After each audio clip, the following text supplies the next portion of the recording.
Welcome back to another episode of Spillin Sweet Tea, where we remind you that the world is a little bit more connected than we think and pour out some of the good happening all around us. I'm your host, Morgan Robinson, and today I'm joined with the beautiful Victoria Russo. So excited to have Victoria with us.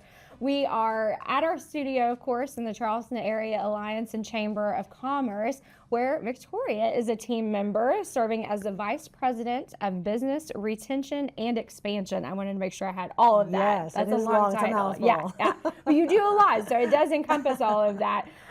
You see Victoria a lot behind the scenes, working with businesses who are expanding into our area, small businesses who may be growing and looking for different locations or resources and things like that. And you're sort of their fairy godmother, helping them out with all of these things. Nice thing to say. So we're excited to dive a little bit more into the work she does here at the Alliance. Also, your time on the board for the Foundation for CAMC. Some of the work with the Gabriel Project, which I'm not familiar with, so I'm excited to learn more about, and just some of the events and activities that we have coming up that you can enjoy.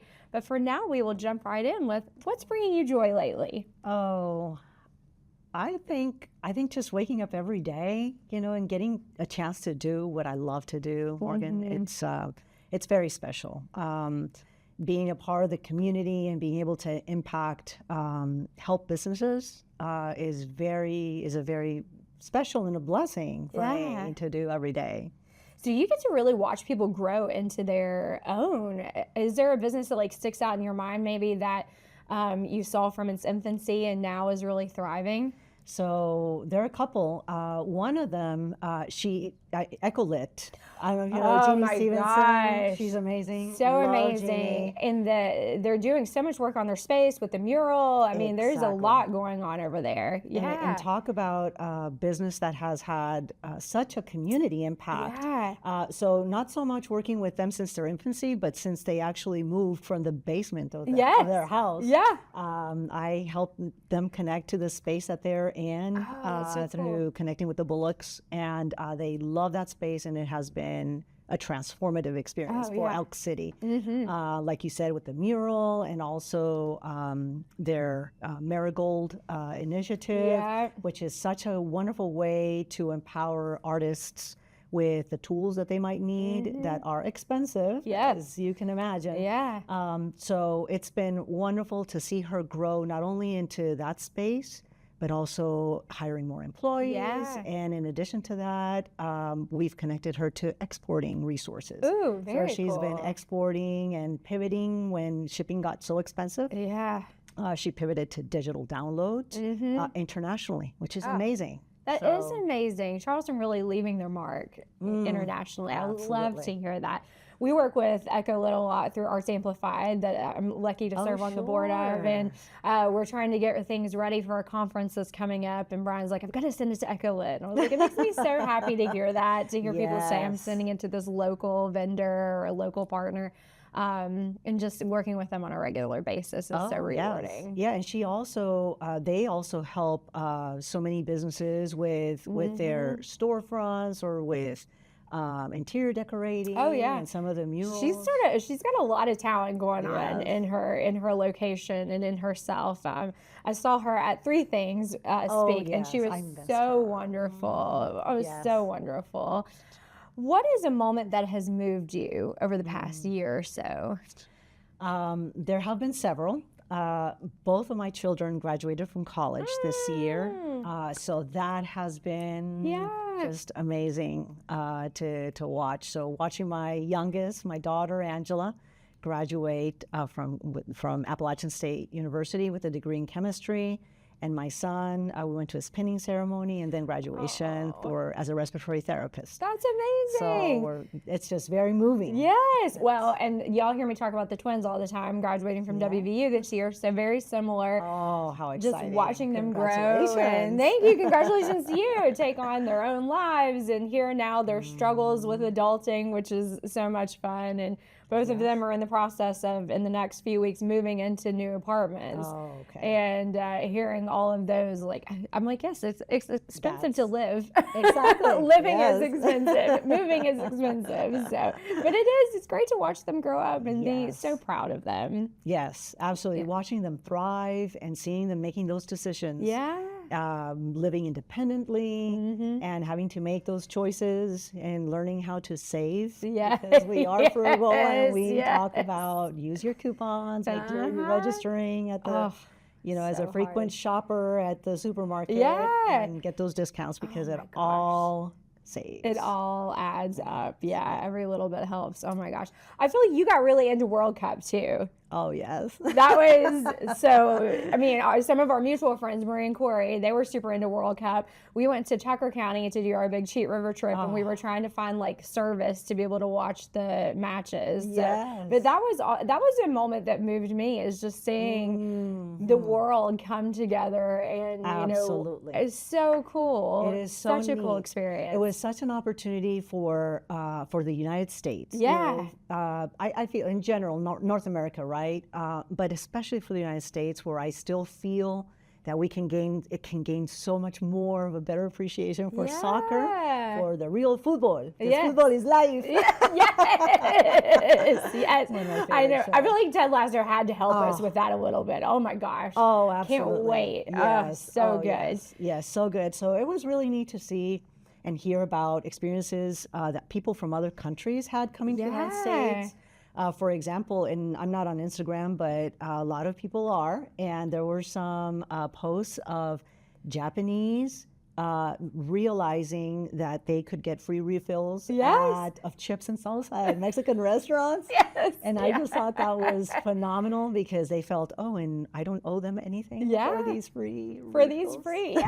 And then the whole ranch dressing. I feel like that was like another thing that I kept reading, is that people were like obsessed with ranch dressing. They're like, how do I get this back to my country? Like, I've never heard of this condiment before. But it's a great, like, a way to open the door to the United States for people who maybe have not experienced, and for us to experience new cultures as well.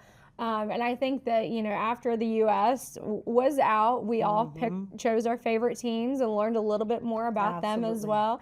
And I hope this also opens the door to us being more supportive of women's sports, because our ladies team has been incredibly successful. Absolutely. So if you're that diehard, start watching both. Caitlin Clark did that for basketball. I'm hoping that this helps open the door for women's sports in soccer and football. Yeah, super, super big. So I'm a big fan, of course, of the U.S. teams, but I'm also a big fan of the Colombia teams. So, female or women's World Cup is coming up. So that's going to be something exciting. All eyes again. Yeah, very exciting. What is the best, I feel like you probably give a lot of advice to businesses. What's the best advice you've received? The best advice I've received is to always be grateful. Yeah. To be grateful, and also to put things in God's hands. Yeah. Because there's some tough situations that we get into, and I feel that we're going to try to find the answer, right? But there comes a time that you just have to say, you know what, there's only so much I can do, and to be grateful. Yeah. Every day, because every day is a gift, and so I think that if everything starts with gratitude, and gratefulness, I think you're setting yourself up. I love that so much, and that reminds me a lot of the conversation, if y'all remember a couple weeks ago, Woody Woods and I had, is the way that you wake up and start your day really sets the tone for the remainder. And so if you wake up and you have that gratitude in your heart, then no matter what you experience, negative or positive, you're going to be thankful for it, because you've either learned from it, or you're growing from it, or it's just been, a positive circumstance. And it's hard sometimes, right? It's hard. And I do feel like that faith and gratitude come together, and having faith that even through adversity, that these challenges are meant to be, that they're happening for a reason, that they're to make me grow or to put me on a new path. And a lot of that does come with faith. And that's sometimes very, very hard. But if you have that attitude of gratitude, Did not mean to rhyme that. But if you have that attitude of gratitude, it does help to sort of trudge through those sort of uncertainties. Yes, and that just leads into how I start my day. Yeah. That's exactly how I start my day. It's with gratitude. I learned that from my father. Oh, I love that. Yeah. And I think it's so important. Again, it's a gift, and if you start with that mindset, not picking up the phone to see what's screaming, but to really start with gratefulness, whether it's meditation, prayer, some way. And that's what I loved. What he said, I literally look in the mirror at myself and like manifest, like say things. Neat. I was like, first of all, I want to see that. Yes. I want to be a fly on the wall of Woody's bathroom, like doing that. But he said, I said, like, today is going to be a good day. Here's what we're going to do. We're going to make 3 people smile today, or whatever his sort of goal for the day is, but he says it in the mirror to himself. Intentional. And I was I love that. That's so wonderful. Absolutely. I love it. But that kind of changed my thought process about the way that I start my day, because, so many times we're just like groaning to get out of the bed. I'm not a morning person, all of that. Neither am I. Yeah. So you are born and raised in California, or what's that look like? Yeah, so I was born in California. Okay. I was born in the LA area, and I lived there till I was 10 years old. Okay. And when I was 10, my parents decided to move back to Colombia, because that's where they're from. Okay. And all our family is there. Oh, lovely. Including them. They actually moved back. So we went back, and so those years were formative between 10 and 20 for me, because I got a chance to live with family, extended family, but also to grow and appreciate a lot about my Colombian culture. Yeah. And then we came back, and I was 20. And how did you end up in West Virginia? Through marriage. Okay, so my husband, So my husband Jeff was working here. Okay. He was out of college, his first job, and 38 years in the same company, same line of work. So that's almost unheard of now for people to say. That's wonderful. Yes, yeah. So we met through work. I was in California. He's an industrial sales rep, and one of the companies he represents is a company I used to work for in California. So that's how we met. Yeah. So we had a long distance relationship. Oh, wow. For a year and a half before we became engaged. But we had to decide who's moving where. Where, yeah. If he was moving to LA or I was moving here. So interesting, yeah. And it was such a welcome change for me. Yeah. It was a welcome change because I was in the rat race, just traveling 50% of the time. It was hard. Yeah. And I thought, if we're getting our marriage off to a good start, I need to move to Charleston, West Virginia. Yes. Well, we're so happy you did. Right decision. Yes. So how long have you been here then? So I've been here 30 years. That's what I was going to say. Oh, that's so exciting. Yeah. I love that story. So I guess you would have almost 2 hometowns then, right? Yes. Because, LA, you were very young. Columbia probably was more formative. Yes. If you could bottle up a piece of your hometown in Columbia and share it with the world, what would you share? Oh my gosh, I love that question. One of the things that I so appreciate every time I go back and I would say Colombia, is the greenery. Ooh, so my parents live in the coffee growing region, and it's a very fertile area. And you have coffee plantations, you have plantain plantations, you have bamboo, and it forms a landscape that is just absolutely perfect. It's magnificent. Yeah. It's perpetually green. So what I would bottle up is the views and the aromas. There's a smell to the green. There's a green smell, which in a way made it easy for me to move to West Virginia because of the mountains and the greenery in the summer. Yeah, it's reminiscent of home, even though the vegetation is different. It's different, yeah.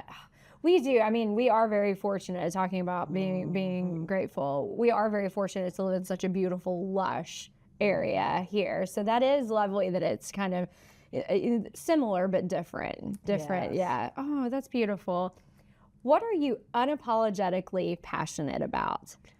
I love food. Yes, trying we food love that. in different places and traveling to places based on the food. I just feel that it's a wonderful way to learn of other cultures. Yes. Yep. And how much we can relate to each other. Oh, absolutely. Yeah. If you all remember, we had Chef Wayne Duffus from Jamaica when we were there. We did he sat down with me, and of course, being a chef, so much of his life is rooted in food. And but we talked about him being in the kitchen with his grandmother and his mother, and food was really what got him on a better track in life. And I think that people, we don't associate, culinary expeditions with really life-changing experiences, but so many times it is. And that was what it was for Wayne. He actually was sent to hospitality culinary classes because he got in trouble in school, and instead of them doing detention or suspension, they said, you're going to learn how to work in a kitchen, and you're going to learn how to run a household. And it gave him a purpose. And it gave him his life's purpose. And interesting. And so now he gets to share all of these beautiful Jamaican dishes and things that he made with his family with guests that come from all over the world. And we're fortunate because we get to experience that. But it's so lovely to learn about somebody through food. And I think about how important food was with our family and cooking with my Nana and Mom as I was growing up, and wishing that I paid more attention to that. but it is, yeah. And so culturally, when I was in Colombia, of course, I appreciated our food. Yeah. But I wasn't allowed in the kitchen. My mother would say, get out of the kitchen. You don't belong in the kitchen. Yeah. But I want to learn how to cook. I want to. Yeah. But guess what? When I moved to West Virginia and I didn't have access to my Colombian ingredients, I ended up having to learn how to cook my Colombian food so that I could have that peace. That has to be difficult. Yeah. And I think about, we talk about Chow Tai. Being such an amazing restaurant, and they take a month off every so often, and they'll source a bunch of ingredients from Thailand. They go back home and they source. So is it difficult to find the right types of ingredients and things that you're used to cooking with here in the States? So some, but like spices I'll bring from Colombia when I go there, and so it's kind of basic, but it's some mixes with cumin and other ingredients that I could probably mix together here, but there are some things like yuca, tapioca, where tapioca flour comes from. I buy that at the international grocery stores here, but they import it from Costa Rica, and it's frozen and it's delicious. And we can get plantains. I remember when I first moved here, plantains were rare. Were a rare sighting 30 years ago at Kroger, very rare sighting.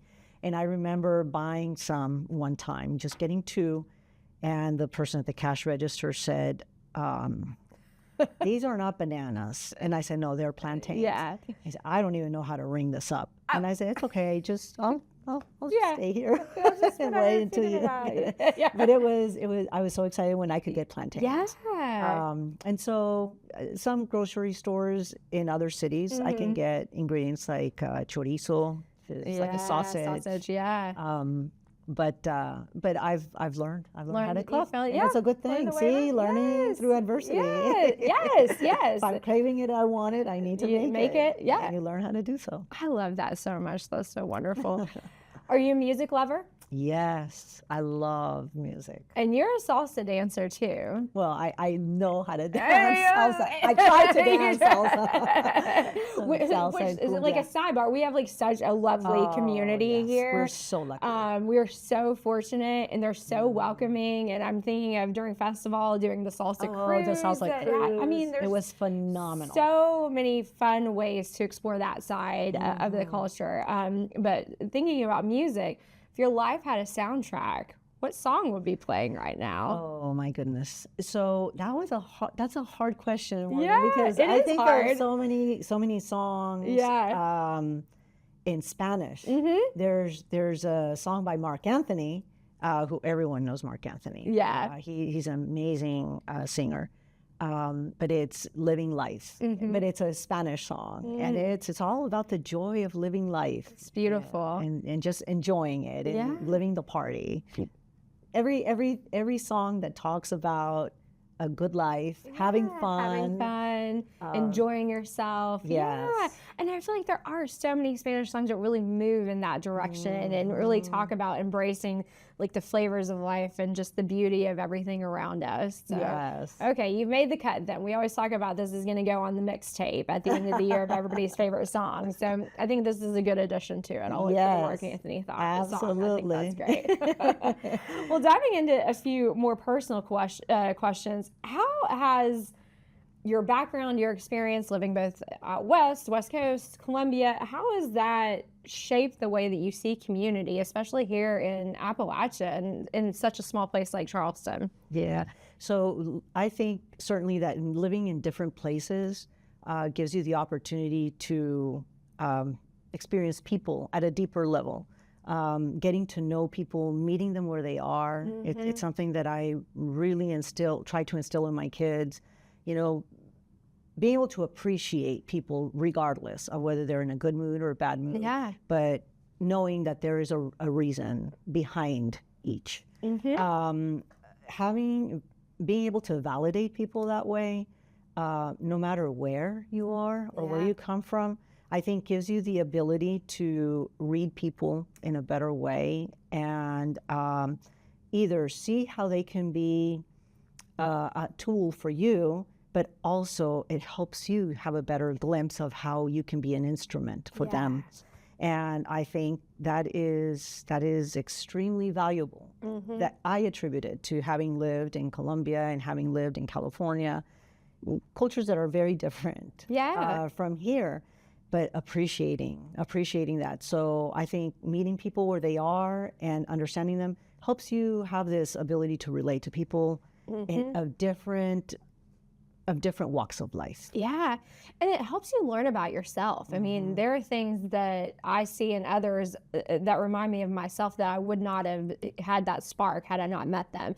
And I have, I've heard so many people say, oh, I'm in my 40s, no new friends, I don't need, and I think that's such a detriment because when you stop opening yourself up to new people, new experiences, then you start to just move backwards and you become stagnant and you stop learning about yourself and you stop learning about the world around you and you stop appreciating the beauty and the differences. And, that we talked about before we started rolling, really trying to be positive and sharing these positive experiences. And the more people you meet, the more you're able to influence and experience and be influenced by them. So I fully agree. And when we don't get out of our backyard, when we don't, try to grow and to try to learn other cultures and other personalities, whether it's your next door neighbor or if it is someone across the world, where are we? We're just stopped. We're just stagnant. I like to think of ourselves as a river that we're rolling, and that way we're always staying fresh. That's a beautiful analogy. Absolutely.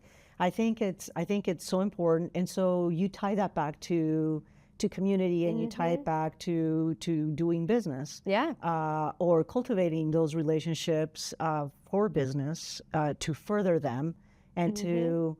I think that ultimately you always have to have a foundation established with. I'm meeting with business owners. I'm meeting with presidents, CEOs of companies. You have to have that understanding of what is it that is. The common saying is what is keeping you up at night, right? But what problems, what challenges do you have that I could potentially assist you with? I think that empathy is crucial to any business work that we're doing. And the trust, you've built these trusted relationships, so you already have credibility coming in that a president is saying, you know what, we've worked with Victoria before. We trust her. We're going to have this conversation because you will help to solve those problems. And that's incredibly helpful. Our community is small, but we're always growing. And I think that the more open we are to having those shared experiences and being empathetic, the better off we're all going to be at the end of it. Absolutely. I agree. Yes. Wonderful. Well, we are certainly moving in the right direction. We are moving in the right direction. And of course, the Charleston Area Alliance and Chamber you have so many different programs that are helping us to do that. You're talking about meeting people. Up next, Charlie West, such a great program. Their first Tuesdays, I believe. Every first Tuesday, they have an event. And any young professional, or really any professional that's moving into the area that says, I'm looking for a network or opportunities. So go to this. It's so much fun. It's so no pressure. Exactly. You can just go in and meet people, learn more about the area, learn more about businesses. And the same with Leadership Kanawha Valley. Yes. I think that I love a field trip. And I always say field trips are like wasted on kids because they do not appreciate it. But you take me to JQ Dickinson Saltworks and give me an 8-hour presentation, I'm in. Like, I'm ready to go. And I think that's what Leadership Kanawha Valley is. It really is learning about your neighbors and the businesses that are here and the industries that are here in our area, and really networking with other professionals in the area that also want to be part of that collaboration. Right. And what is at the crux of so many organizations that we have no idea what they're doing. Like to me, it was very eye-opening. I only attended one session, and it was the one at the National Guard. Oh, very cool. That was so amazing to see how many ways in which they impact the community. It's always so interesting to me. Well, and I think I have so many people who've gone through like FBI Citizens Academy and the City of Charleston Police Department's Citizens Academy. There are no shortage of experiences if you want to get to learn your community more and you want to be more involved and more collaborative. And what a great opportunity with the size of our community, being small, anything that you want to get involved in. All you have to do is ask a few people and you can. That's the best part, right? Yeah, you don't even have to Google. You do your own personal Google. You just ask somebody and they're like, oh yeah, I know so-and-so. Your work is about, we talked about this, connecting and building relationships. What are traditions or relationships that really keep you grounded in these experiences? So to keep me grounded and connected, I love my Spanish book club. Ooh, I love that. Spanish book club, which is a way for me to keep our Latin American community together and sharing some of those things that we love, our food and our music. So that's been really, really neat. I would say, and events, just different events that bring people together. I do think that we have a very active Latin American population here in Charleston, and people that really are striving to hold on to traditions and share them culturally with other people. And we talked about Sergio, who is a shared friend that we absolutely adore. If you missed Sergio's episode, please go back and watch it. But and he talks about those experiences as well and the resources that are available if you have moved here. And finding that community, there's a home for you. Yes. What do you think is the easiest way for someone to find that community and to look into a way to become more involved in getting pieces of their home here? There is a Facebook page. Oh, good. Latinos in WV. That is a great way to connect. But also word of mouth. Word of mouth. Like I've heard of so many people that have moved here, people that may have been here for a while, and if they say, hey, connect with Victoria, so they're automatically in a group of like-minded friends to go out to lunch, dinner, salsa dancing on Thursday nights at the Rock, or our Spanish book club. Oh, so wonderful. If someone were visiting Charleston or West Virginia for the first time, what would you want for them to experience so they could understand why you've stayed here for 3 decades? There are so many things I would want to do with them, right? But so the first thing that comes to mind is a stroll through Capitol Market. Yes, yeah. I love our Capitol Market. I think it just provides such a nice glimpse with all the items that are from West Virginia. Our wine and cheese, Soho's, our West Virginia chili hot dogs. Oh my gosh, yeah. And our purple onion, I love them. But a walk outside also at the time of every season is different. Every season's different, but it's all special. You always have something to show. That's one. The second one is a hike in Kanawha State Forest. Ooh. We are so lucky. That was one of the things that really sold me to living in Charleston. Within 10 minutes of where I live, I can be in the forest hiking a new trail. Yeah.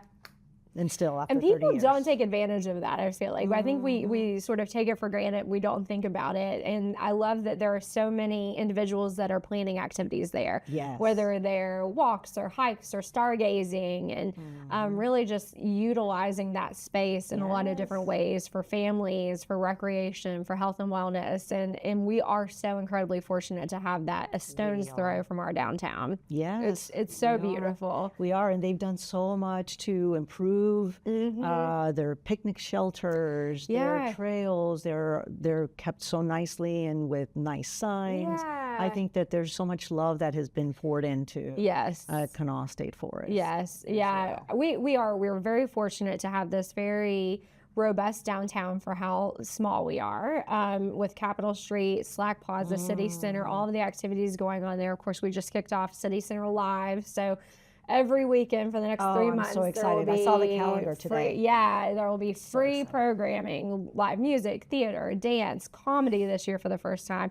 And so it truly is something for everyone. It's beautiful. So that's the other thing. So that's the third one that I had on my list. Was a walk through Slack Plaza. It's wonderful. It's people coming from out of town really appreciate and value that beauty of downtown. And it's safe. It feels safe. It's perfect for families and singles. I've never felt unsafe wandering through there and enjoying the music or grabbing like you said, ice cream at Ellen's or a beer at Five or something like that. Yeah, it's just, we're so fortunate to have that. Yes.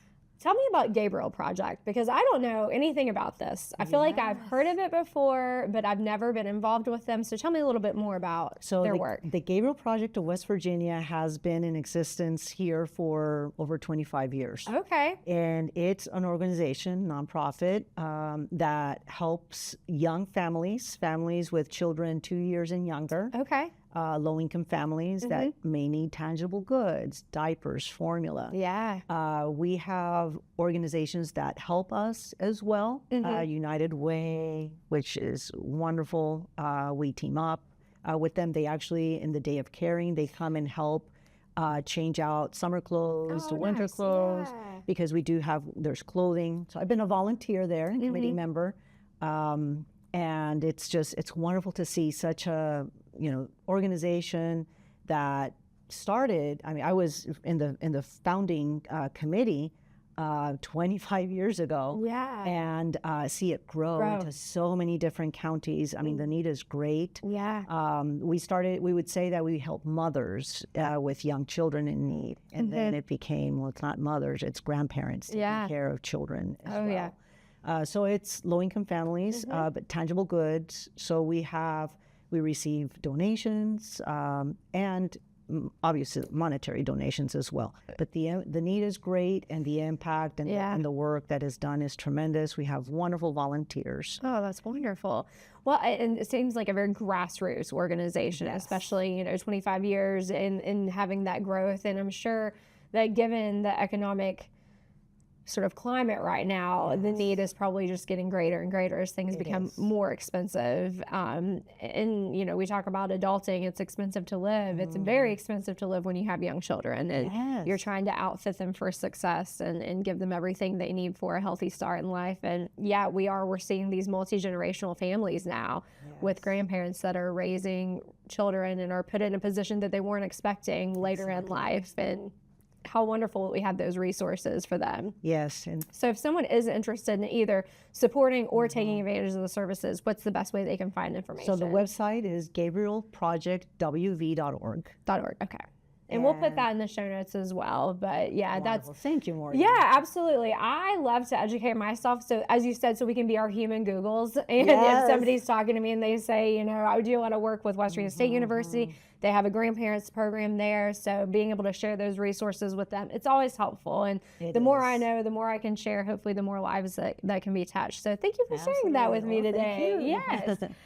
Now we're getting to some of the regular programming. We love to share appreciation here, and you talked about gratitude. So we are going to pour one out. So that is sharing appreciation for someone else, either in the community or in your life that you would like to give flowers to.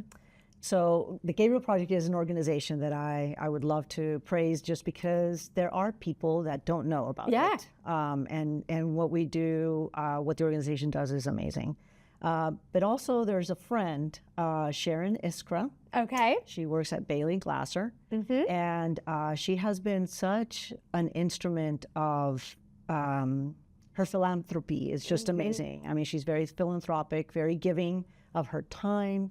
And She helps the Gabriel Project. She was involved. She danced with Dancing with the Stars. I was going to say, she was in my class. Okay. Yeah. I got to know Sharon through the United Way, Dancing with the Stars. She danced with Scott Gerald the year that I danced with Isaac Fadiga with Shalyn. So I love Isaac too. She is such a wonderful human being. And I remember, we all talk about why we danced and her experience in working with warming shelters and being really boots on the ground when people needed help the most, whether it's coats in the winter or gloves and food and just the basic necessities of life. And she's there not just supporting it financially, but supporting it with her time and her talents and her probably blood, sweat, and tears in a lot of these cases. Well, because you did it, so but you were obviously right in there with her. She's wonderful. So thank you, yeah, what a great pour one out. Yeah, I need to get Sharon on the program. She hates talking about herself. But she is amazing. She's an amazing advocate for children, children that have been abused, but also for children through the CASA West Virginia program as well. And I mean, she's quiet about what she does. She is. And she's very humble. It makes it more special, I think, to highlight her because she's a tremendous person and friend. Wonderful. Oh, that's such a good one. I love that. So next we are going to go to the sip list. A little bit quicker questions. Are you a tea fan? Yes or no? Yes. Hot or iced? Iced. Peach iced tea, slightly sweetened. Okay, you're after, but that is a peach tea right? guy. Yeah, I should have made the peach tea today, but yes. Oh no, I love this. We are drinking hibiscus today. I am drinking energy drink as yelling at me, but a hibiscus. It's delicious, so thank you for sharing. You are welcome. Thank you for spilling the tea. Hopefully not on me. I know. I was like, a beautiful white, and I'm like, here's a bright red drink for you. What are you reading or listening to right now? I just finished Feel of Golden. Ooh. It was an amazing recommendation by Elise Smith, President Smith's wife, by Alan Levi. Okay.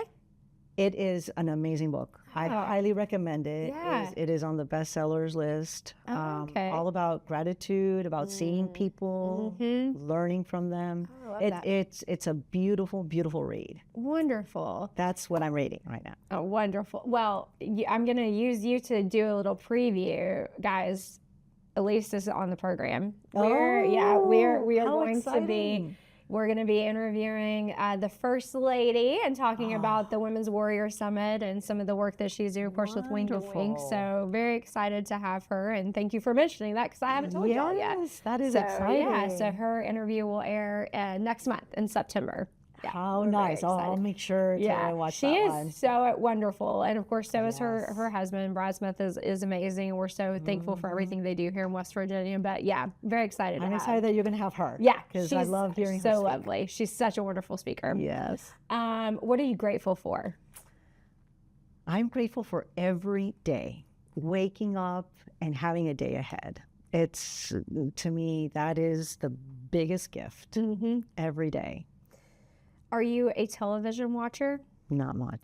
See, almost every person I interviewed, they're just too busy. So I was going to say, are you watching anything right now? So not right now, but I'm so looking forward to Ted Lasso. Yes. I'm looking forward. We've loved Ted Lasso at home. It's interesting. The show, when we started watching it, I thought, I don't know that I like this. And by the second, third episode, I was like, this is more than what it seems like it is. Yes. And so can't wait for that. And we did watch Shrinking.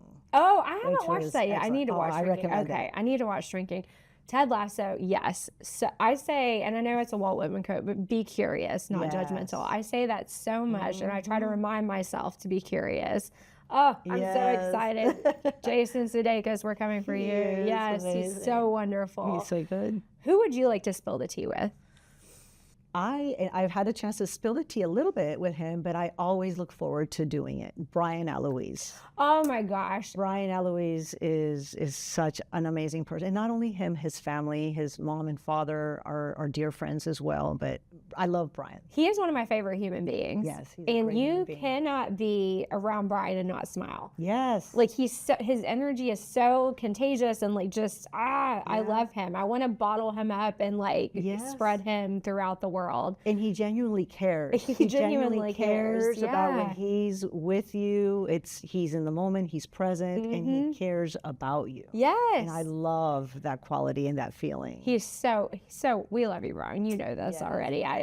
We actually, he and I talked at the CAMC Foundation Gala at the 50th anniversary. I'm so sorry. I know. I was so, 700 people. 700 people. Yeah. It was easy so to miss. wild. People oh my gosh. Love to connect with. Beautiful event. But yeah, I talked to Brian a little bit and we have to strategically schedule him to come on the program. He would be fantastic. fantastic. Yeah. That would be very high energy. Yes. Yeah. We need to do it like while running. I don't know. He's just, he's so amazing.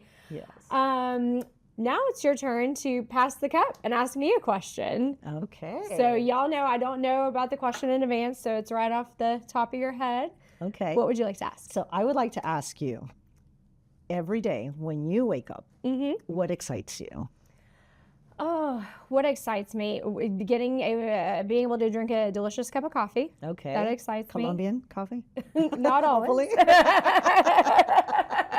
I wish. Oh my gosh, that would be amazing. What excites me? I don't know. I get excited about the work that I have to do that day. And I truly love helping people. So that's how I structure my work, is what's going to be most helpful first, or what has the most immediate need. And so I'll look at my to-do list, and sometimes it's eating the frog, as I like to call it. It's doing the hardest thing first, just to get it out of the way.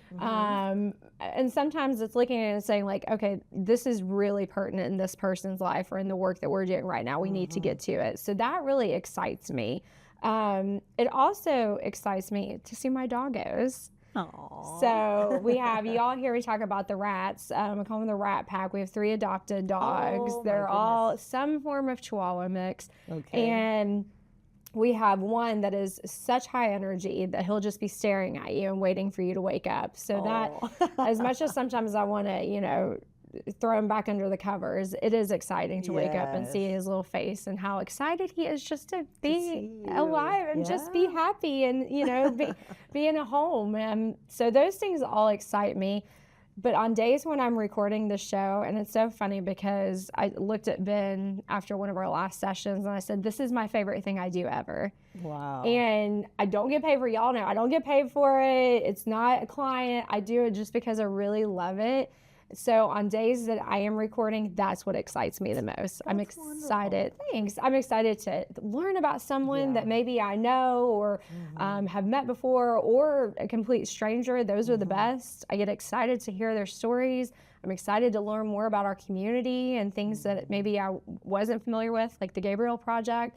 And I'm excited just to try to put a little bit of good into the world, That's awesome. Well, you are doing it. I love it. I appreciate really that. love it. Because as you said, sometimes we get up and we're doom scrolling the first thing in the morning, and whether we intend to or not, you're just inundated with negativity. And being able to wake up and think about what you're going to do for someone else or what you're going to do to help, that excites me. That sets the day. And that sets the day. Way. Yeah. That's wonderful. Yeah. Well, that brings us to our last sip. And the last sip today is actually from Frida Kahlo. So I thought that might be appropriate. In the end, I believe there is nothing we must do to be loved. Nothing we must do. We spend our lives trying to look more beautiful, more intelligent, but I've understood 2 things. Those who love us see us with their hearts and give us qualities beyond the ones that we truly have. And those who refuse to love us will never be satisfied with all the efforts. Truly. I believe it's important to let our imperfections be. They are precious, for they help us understand who sees us with their heart and not with their eyes. That's beautiful. And I loved that because I do. And it really gave me pause when I thought they see us for qualities that we don't have. or qualities that we don't know that we have. They're seeing the beauty within that we're not realizing. And how lovely is that to look at someone with your heart, not just your eyes? And I think you do that for a lot of people in your life, both personally and businesses. You're seeing the qualities that they have and bringing them to light here in Charleston. Thank you, Morgan. You're welcome. Thank you so much for joining me today. This is such a pleasure. Good. And so much fun. Yeah. And getting an opportunity to get to know you better. Yes, too. So yes, I really absolutely. love the opportunity. Thank you. Thank it's a privilege you. to Oh, be here. it's an honor. I love it. Well, thank you all today for listening. We're going to put the information about the Gabriel Project and the Charleston Area Alliance and Chamber of Commerce in the show notes today. I know you guys have seen it before, but a reminder, this Thursday we have business after hours. Yes, that's right. At Element Federal Credit Union on the west side. That's correct. Perfect. Yes. We love Linda Bodie. She's one of our favorite people, so excited to join her over there. If you'd like to sign up for business after hours, you still can do that, and I'll put that information up as well. Victoria, thank you so much for joining me. It's been wonderful being here. Thank you so much. If you enjoyed today's show, give us a like, give us a subscribe, check out the information below about all of the things that we've talked about today. Until next time, keep your tea sweet and your outlook sweeter.